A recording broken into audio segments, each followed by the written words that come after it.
व्यक्ति तभी अपराधी माना जाएगा, नंबर 1, कोई भी व्यक्ति तभी अपराधी माना जाएगा जब अपराध के समय at the time of crime किसी कानून का उल्लंघन, पहली चीज, यानी कोई भी व्यक्ति तभी अपराधी है जब अपराध के समय किसी कानून का उल्लंघन हुआ है, और यदि किसी कानून का उल्लंघन नहीं हुआ है तो व्यक्ति के आम दैनिक जीवन को अपराध माना।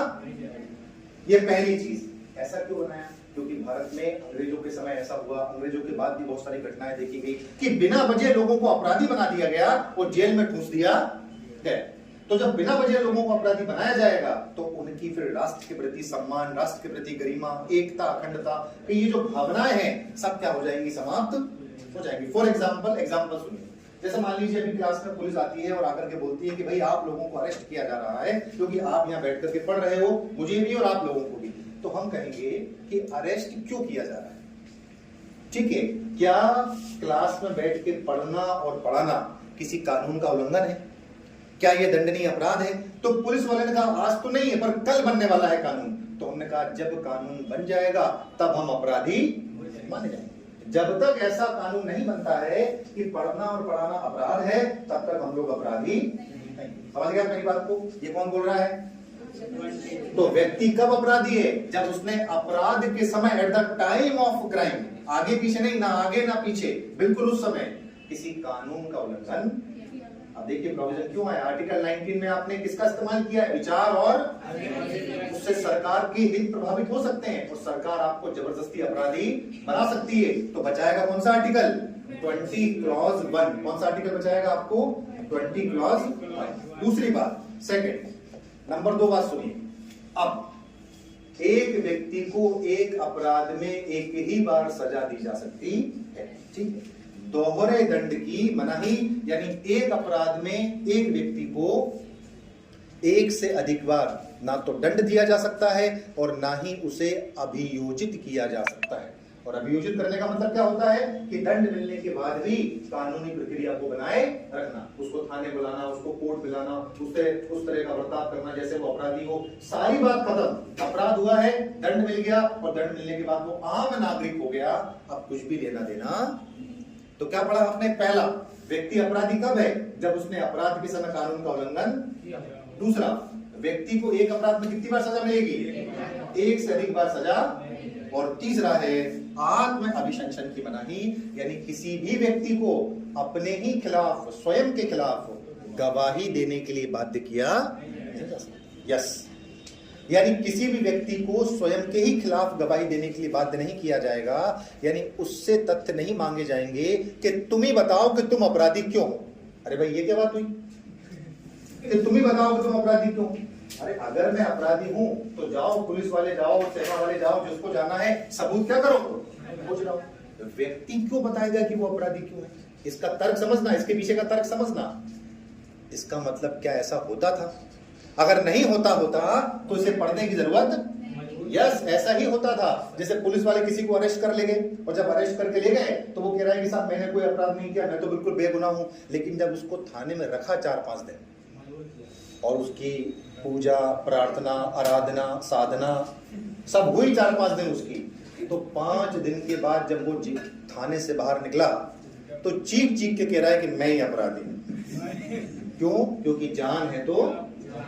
और मारे दे रहे थे पुलिस वाले। और क्यों मारे दे रहे थे? कि साबित जल्दी कहो कि तुम अपराधी हो, और नहीं तो आ रहे उस पे आ रहे हैं, वो आगे आएगा। अभी वो बात इसमें, अभी हम इस पे चर्चा कर रहे हैं, ठीक है? तो मैंने कहा आपसे कि सीधा जो है आपका ऐसी घटनाएं होती थी और ऐसी घटनाएं होती रही है लगातार, ठीक है? इसीलिए नियम यह है कि व्यक्ति को स्वयं के खिलाफ गवाही देने के लिए बाध्य किया नहीं जा सकता, क्योंकि अगर आपको उसे अपराधी घोषित करना है तो दोनों बातें हो सकती हैं। उस पर दबाव बनाया जा सकता है, या जैसे आपने फिल्मों में देखा होगा, उसके परिवार को परेशान किया जा रहा हो, उसके घर वालों को किसी को किडनैप कर लिया गया हो, उसके किसी प्रकार का दबाव बनाया गया हो और उससे कहा गया हो कि तुम अपराधी बन जाओ, तो तुम्हारे परिवार को छोड़ दिया।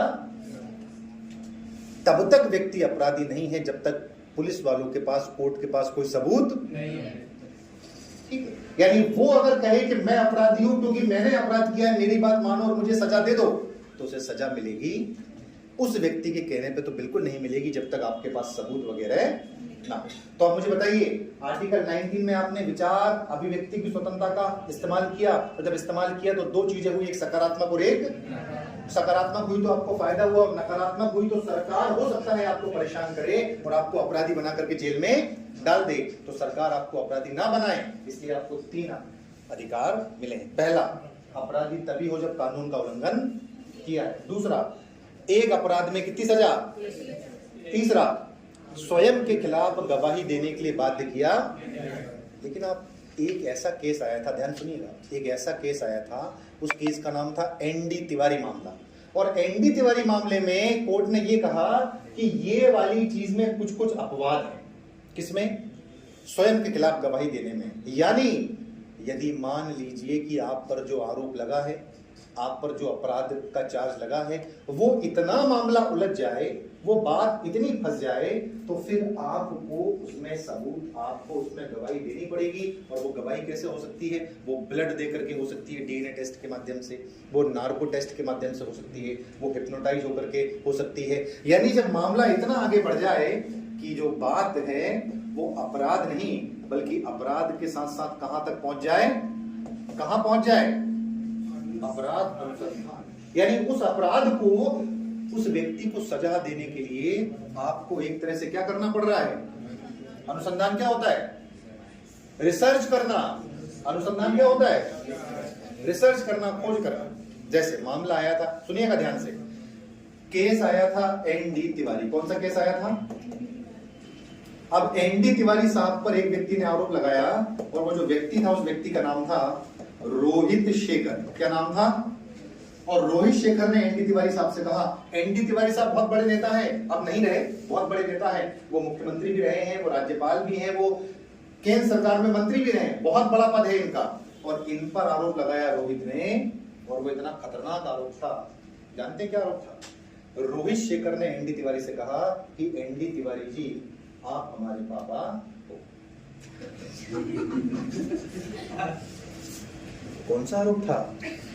तिवारी जी आप मेरे पापा हो। तिवारी का दिमाग खराब हो गया तुम्हारा, हम तुम्हारे पापा के बोले नहीं, यहाँ भी मेरे पापा हो।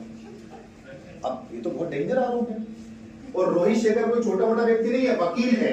कहाँ? दिल्ली में सामने वाला व्यक्ति वकील है। रोहित शेखर कोई छोटा व्यक्ति नहीं है, बहुत समझदार वकालत करता है, और एनडी तिवारी भी बहुत बड़ा नाम है। तो तिवारी जी पर आरोप लगा दिया कि तुम हमारे पापा हो, और तिवारी जी का मूंगफली में दाना नहीं, हम तुम्हारे पापा नहीं। तो भाई पापा पापा कैसे पापा हो गए? अरे पैसे वैसे लेना, कुछ बोलो, बोले नहीं पापा हो। और एक बार पापा बस मान लो और बात खत्म हो जाएगी। रोहित शेखर ने कहा, ध्यान से सुनिएगा, रोहित शेखर ने कहा कि मुझे संपत्ति नहीं चाहिए आपकी, बस आप मुझे बेटा मान लो, आप मेरे पिता बन जाओ, मैं आपके परिवार में आकर रह नहीं रहा हूं, और मेरी जो माँ है वो आप उन्हें आप स्वीकार कर लो, मुझे बेटा मान लो, बस बात में खत्म हो जाएगी, और नहीं तो मैं कोर्ट। तिवारी जी ने कहा कि दिमाग सही है तुम्हारा, कैसे बेटा मान ले? हर किसी को बेटा मान ले। रोहित शेखर चले गए कोर्ट। सुनिएगा, रोहित शेखर चले गए कहां? और कोर्ट में जाकर के कहा कि तिवारी जी मेरे पापा हैं और मुझे बेटे का हक चाहिए, और उसके लिए कानून भी है, तो तिवारी जी से कहो कि मुझे पिता मान लिया जाए। तिवारी जी ने साफ साफ शब्दों में कह दिया कि नहीं भाई, हम किसी के पापा वापा नहीं। तो रोहित ने कहा रुकिए, रोहित ने कहा कोर्ट से कि एक काम करो, इनका भी ब्लड ले लो और मेरा भी ब्लड ले लो, और डीएनए टेस्ट करो, दूध का दूध। और तो तिवारी जी से कहा कोर्ट ने, लाओ ब्लड दो। तिवारी जी का है हम ब्लड। रोहित ने कहा देखा नहीं दे रहे ब्लड। कोर्ट ने कहा तिवारी जी ब्लड दीजिए, मामला उलझ गया है। अब ध्यान से सुनना, जैसे ही कोर्ट ने प्रेशर बनाया, बात को समझिए, जैसे ही कोर्ट ने प्रेशर बनाया तिवारी जी के ऊपर, तो 20 क्लॉज 3 के तहत तिवारी जी का वकील कहता है कि व्यक्ति को अपने ही खिलाफ गवाही देने के लिए बाध्य किया नहीं जा सकता। कौन सा आर्टिकल अभी आपने पढ़ा? ठीक है, अपने खिलाफ गवाही देने के लिए बाध्य नहीं किया सकता, और आप उसको अपने खिलाफ गवाही देने के लिए बाध्य कर रहे हो। तो कोर्ट ने इसमें डिसीजन दिया कि बिल्कुल बाध्य नहीं कर सकते, मगर अगर मामला क्या हो जाए तो फिर बाध्य किया। अब तिवारी जी को 4-5 बार तो रिक्वेस्ट की कोर्ट ने, क्योंकि भाई बड़े आदमी है, बहुत रसूख वाले व्यक्ति हैं, और जब तिवारी जी नहीं माने तो फिर पुलिस को ऑर्डर दे दिया, ऑर्डर लिखित में कि तिवारी जी को उठा लिया। भाई कोर्ट तो कोर्ट है, लेकिन कोर्ट वाले फिर मानते नहीं किसी की, आल की पाल की और जय कन्हैया उड़ा लाओ कोर्ट को। जब तो जैसे तिवारी जी को लगा इज्जत जाएगी, तो इज्जत जाने बैठी है, तो तिवारी जी ने ब्लड दे दिया। और जैसे ही ब्लड दिया, रोहित ने कहा देखा, और तुरंत उसमें आ गया साफ साफ कि तिवारी जी किसके पापा हैं? रोहित के पापा। भाई पापा तो थे ही उसके, अब पापा कैसे थे? अरे वो पुरानी जब समय की बात है, जब वो दिल्ली में रहते थे, वो दिल्ली विश्वविद्यालय में पढ़ते थे, ये तब का मामला है। अब उन्होंने अपनी वाइफ से, मतलब जो उनकी साथ में जो सहपाठी साथ में पढ़ती थी, उससे बोला कि भाई देखो मैं शादी नहीं कर सकता तुमसे, क्योंकि मैं राजनीतिक व्यक्ति हूँ, मुझे अपने जीवन को आगे बढ़ाना है। तो उस महिला ने भी कहा कि कोई बात नहीं, विवाह नहीं कर सकते तो, क्योंकि भाई अब देखिए दो मैच्योर लोग होते हैं तो कोई किसी से जबरदस्ती नहीं करता है। पर तब तक वो महिला जो है वो दिल्ली विश्वविद्यालय की प्रोफेसर रही है, वो भी कोई छोटी मोटी महिला नहीं, दिल्ली विश्वविद्यालय की DU की प्रोफेसर। तो भाई उन्होंने कहा कोई बात नहीं, विवाह नहीं करना है मत करो। पर तब तक वो प्रेग्नेंट हो गई और रोहित का जन्म हो गया, और तिवारी जी उसको छोड़ करके अपने राजनीतिक जीवन में आ गए। फिर उनका अपना विवाह हो गया, इनका अपना परिवार हो गया, और तिवारी जी बहुत बड़े राजनेता बने। पर अब रोहित आज अड़ गया 40 साल 30 साल के बाद कि पापा का आशीर्वाद ले गए, पापा आशीर्वाद देने को तैयार हो नहीं गए।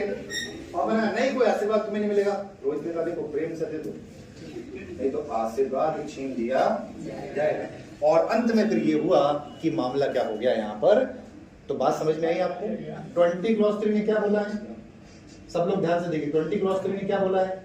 20 क्लॉज 3 ने बोला है कि व्यक्ति को अपने ही खिलाफ गवाही देने के लिए बाध्य नहीं किया जाएगा, लेकिन अगर मामला क्या हो गया है, अपराध अनुसंधान, तो फिर अपने ही खिलाफ गवाही देने के लिए बाध्य किया जा सकता है। जैसे कि एग्जांपल मैंने आपको दिया, कौन से मामले में? DNA टेस्ट, ब्लड देना पड़ेगा। और पहले एक और था नार्को टेस्ट वगैरह, वो बंद हो गया है।